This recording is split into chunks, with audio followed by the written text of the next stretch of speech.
别人都说福建人、广东人更喜欢灌篮，也有很多的湖南人希望有更多的机会，是吧？有更多不同的选择。这个上面是买的，这边是买的时候带的合约地，买的这个是6.7几个一个地方。多少钱？160。这玩意儿就真的是赌你的人品和运气了。最大的竞争对手就是航空公司，把我们的运费收得太贵了。哦，对，你的菜好好的放到盆头热饭了。因为我们煮的东西新鲜蔬菜之类的，我他妈的你和那个普货一起放，他就非得要你说你不能在你的农业用地上从事农业生产活动。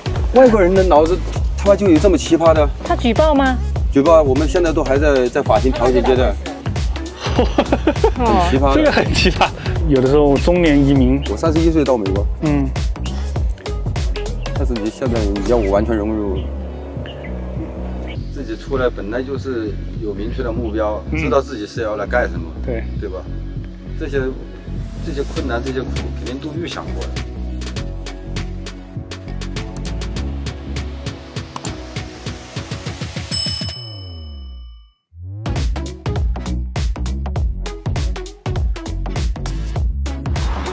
你好，黄老板，黄老板，黄老板，这是黄老板。哦，长沙的，长沙的，对。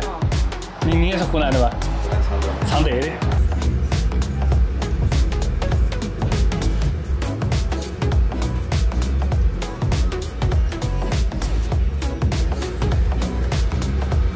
哇，一大片农场。走吧。走，感谢黄老板带我们来参观你的农场啊。是。可以讲讲当时怎么样过来美国的吗？好像是商务签证吧。对。别人都说福建人、广东人更喜欢灌篮，也有很多的湖南人希望有更多的机会，是吧？有更多不同的选择。来美国刚刚第一站就在夏威夷，虽然在国内没有接触过农业，但是我觉得好像在国外当个农民好像也不错的。那时候还年轻嘛，我就算是白干几年，我就还有机会嘛。那来之前你就知道夏威夷这边有这种农业的商机还是什么？听说过，听说过，但是不是这个岛，以前听的是大岛。以前这个罗勒叶的种植面积可能，我那时候来的时候，可能夏威夷只有现在的1/4，可能还不到的种植面积，因为是那时候市场没开拓起来嘛。我们是第一个是原始的生产，做包装这个行业，但是我们没有接触到美国本土的最终的终端客户。全美最大供应量的一个，就是在夏威夷。平时在餐馆上吃的就是那种9层塔，冬天的概率更高。冬天，对。黄老板，您是住这边还是住在市里面？在另外一个农场，开车过去可能还要15分钟。那个农场也是你的？那个农场是他老农场，这是他新买的农场。这个上面是买的，这边是买的时候带的合约地。买的这边是6.7几个一个地方，多少钱？160。什么属性呢？就是只能是农业或者是什么样吗？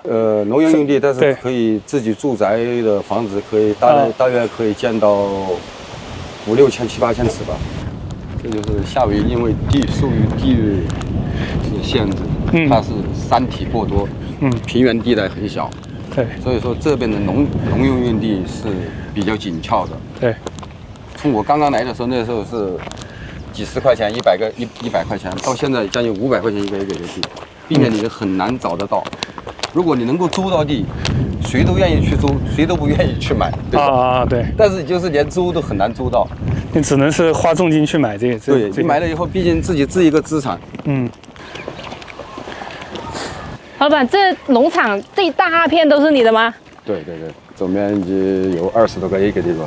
全部是9层塔，还有一种白的是什么？Three Basil， 意大利罗勒。哇，这边风还挺大。这种风还是有好处的，它能够增强这种植物的那种循环。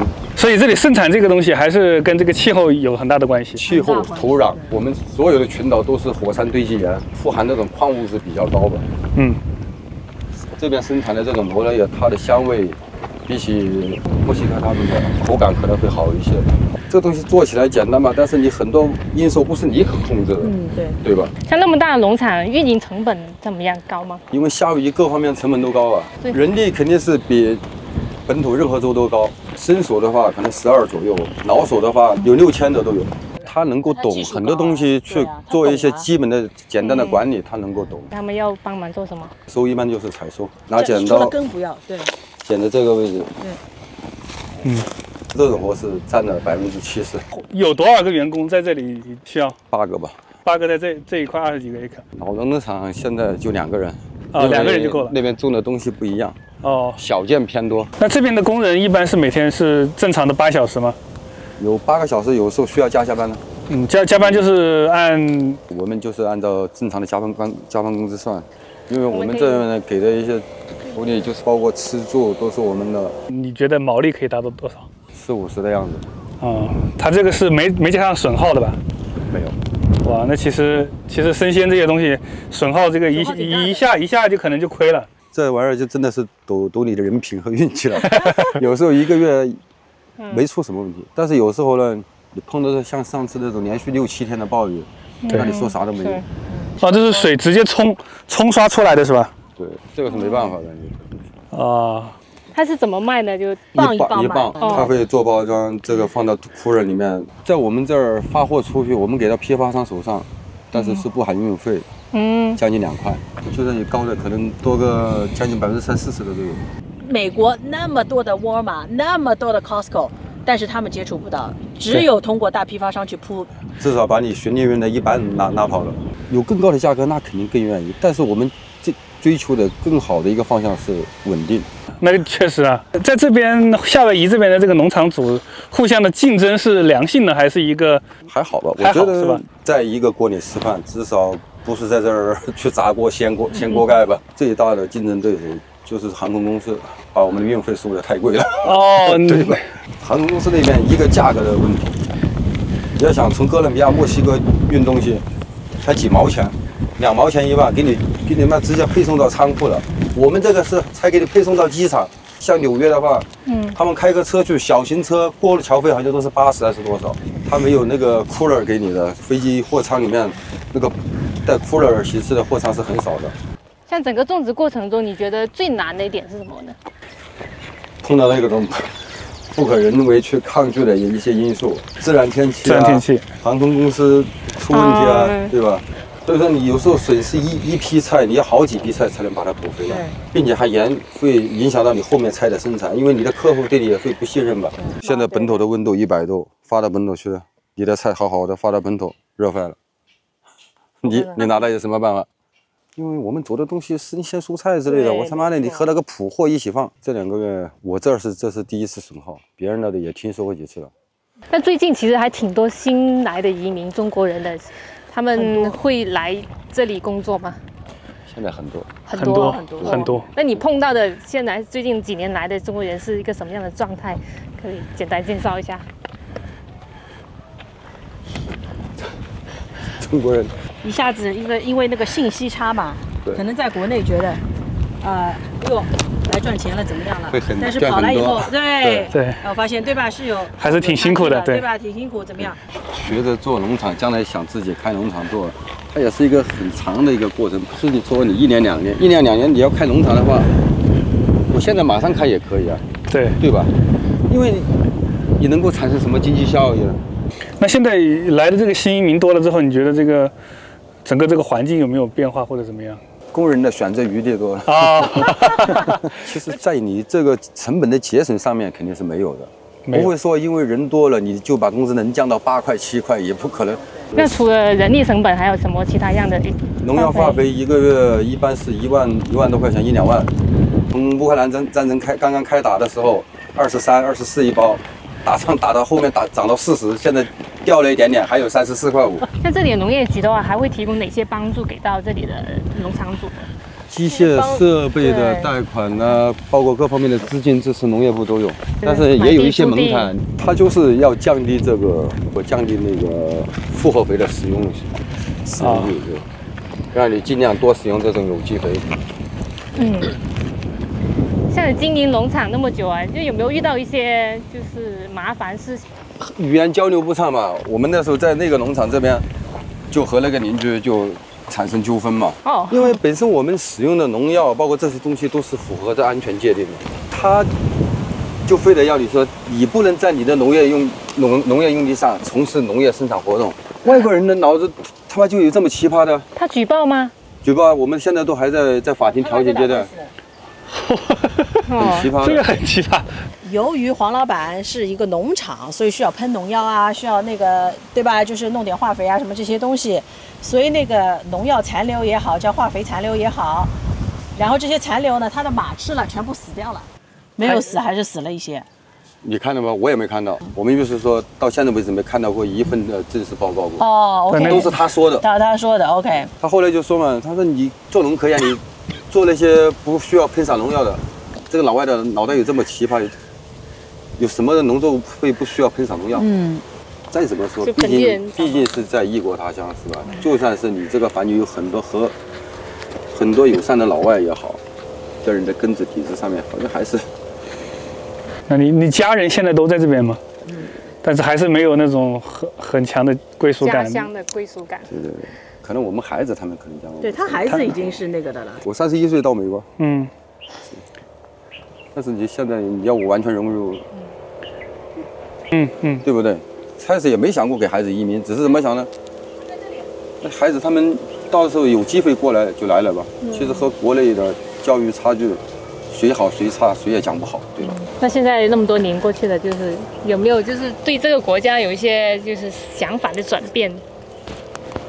更加有人情味一点。这些流浪汉每天有这些地方给他免费的发放食物，你的真的是确实生病了，也不会非要你先交钱我再治你吧？对，至少我给你基本的生命保障会给你。他们从哪里来的吗？本土。夏威夷不冷不热，你在本土会冻死去也会冷死。那你感觉这边的治安怎么样？还好，他们也不闹事。不闹事。教会那边有那些救济机构给他们发吃的。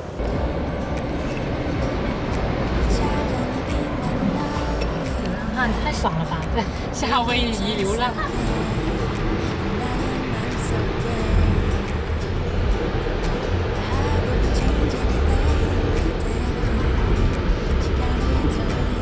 哇哦！我把它打开，它不。酸石榴果汁，这个东西是自己地里长出来的是吧？这会儿吧。这是个冷库啊。